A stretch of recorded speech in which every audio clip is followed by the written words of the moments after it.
Covid সৃষ্ট পৰিৱেশৰ মাজতেই পালন হ'ল ছট পূজা। নিৰ্জলা উপবাস ভংগ কৰি আজি সূৰ্য প্ৰণাম ভক্তসকলৰ ৰাজ্যৰ ভিন্ন প্ৰান্তত ঘাটসমূহত অৰ্ঘ্য দান কৰি সূৰ্য দেৱতাক আৰাধনা ভক্তৰ। পূজা শেষ হোৱা নাই, হ'বলৈ আহিছে। আমি খুব সৌভাগ্যশালী যে আমাৰ অৰুণাচলৰ পৰা সূৰ্য উদয় হয় আৰু প্ৰথম আমি সূৰ্যক দেখা পাম। এই উৎসৱ 4 দিনীয়া উৎসৱ আজি শেষ হ'ব ধৰিছে। এই পূজা উদ্গমস্থল হ'ল বিহাৰ, কিন্তু আজি বম্বে পালৈ বিদেশলৈকে যাই পাইছে। এই পূজা এটা মাহাত্ম্য, চবৰ ঘৰত সুখ শান্তি আৰু সমৃদ্ধি আহে। বৰ্তমান কৰোণা কাল যিটো চলি আছে, তো আমাৰ এই পূজা পদ্ধতিতে সেইটোৱে দেখুৱায় ঘৰত আমি কিমান চাফ চিকুণ ৰাখিব পাৰিম, আমি নিজে কিমান চাফ চিকুণ থাকিম, তো कोरोना এনে শেষ হৈ যাব। छठ पूजा जो है हम लोगों का, जो अभी जो देख रहे हैं यहाँ का जो गवर्नमेंट है, यहाँ का जो मुख्यमंत्री साहब हैं, उन्होंने जो अपना ये जो मैनेजमेंट किए हैं उससे हम लोग बहुत खुश हैं। जैसे अभी कोविड-19 है, कोविड-19 इतना चल रहा है, तो सब हम लोग मेंटेन करके, जैसे जितना हम लोग का अपना मास्क है सब लेकर के हम लोग चल रहे हैं। और रह बात छठ पूजा, तो ये छठ पूजा जो है अब हम लोगों के केवल एक सीमित स्टेट में नहीं रह गए, पूरे इंडिया का हो गया है। इंडिया क्या कहिए, पूरे विश्व का हो गया ये। अब पूरे विश्व में ये बहुत धूमधाम से मनाया जाता है। और छठ पर्व सबसे बड़ी बात है जो आरोग्यता के लिए, मतलब हम लोग स्वस्थ रहें, इसके लिए सूर्य का उपासना हम लोग करते हैं। सबे ভালকে থাকো, করোনাটো যাওক। এইটো আমাৰ 4 দিনীয়া প্ৰগ্ৰাম হয়। প্ৰথম দিনা যোনটো আমি লাও ভাত খাওঁ, and then second day it's Kharna. দিনটো পানী নোখোৱাকৈ থাকি তাৰপিছত গধূলি আমি ক্ষীৰ পুৰি সেনেকৈ খোৱা যায়।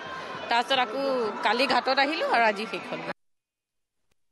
হাইলাকান্দিতো কোভিড প্ৰটকল মানি ছট পূজা পালন কৰা হৈছে। ঘাটসমূহত বিৰাজ কৰিছে এক উৎসৱমুখৰ পৰিৱেশৰ। আৰু এই পৰিৱেশ আমাক আৰু অধিক দেখুৱাব আমাৰ সাংবাদিক নীলোৎপল দেৱে।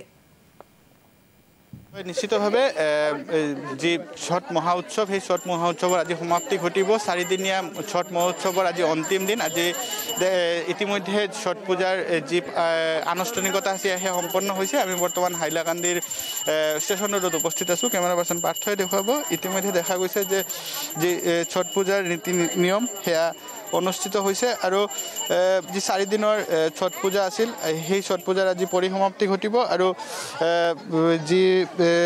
যি নিৰ্জলা উপবাস আছিল সেয়া ভংগ কৰিব মহিলাসকলে। আৰু সূৰ্য দেৱতাক আৰাধনা কৰা হয় যাতে বিশ্বৰ মংগল হয়, যাতে স্বামীৰ মংগল হয়, সেই বিষয়ে সূৰ্য দেৱতাক প্ৰাৰ্থনা কৰা হয়। আৰু দেখা গৈছে যে বৰাক উপত্যকাৰো বিভিন্ন স্থানত আজি ছট পূজা অনুষ্ঠিত হৈছে। ছট পূজাৰ যি 4 দিনীয়া ছট পূজাৰ আজি সমাপ্তি ঘটিব।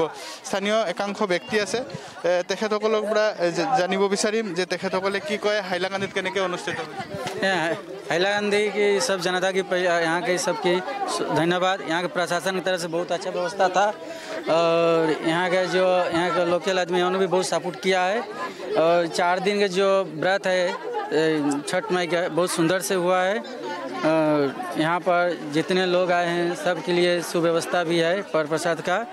और हम लोग के यहाँ के जो प्रशासन ने भी बहुत अच्छा व्यवस्था दिया है।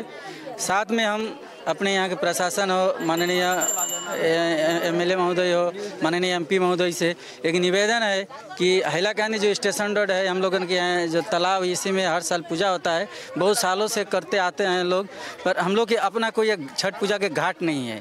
तो इसीलिए हम निवेदन है हम लोगों के सब छठ पूजा तरफ से, यहाँ का हाइलाकांदी वासी की तरफ से, जे हम लोग छठ घाट बनाई दिया जाए। আমি দৃশ্য দেখুৱাবলৈ চেষ্টা কৰিম। মহিলাসকলে এজনে আনজনক শুভেচ্ছা বিনিময় কৰিছে।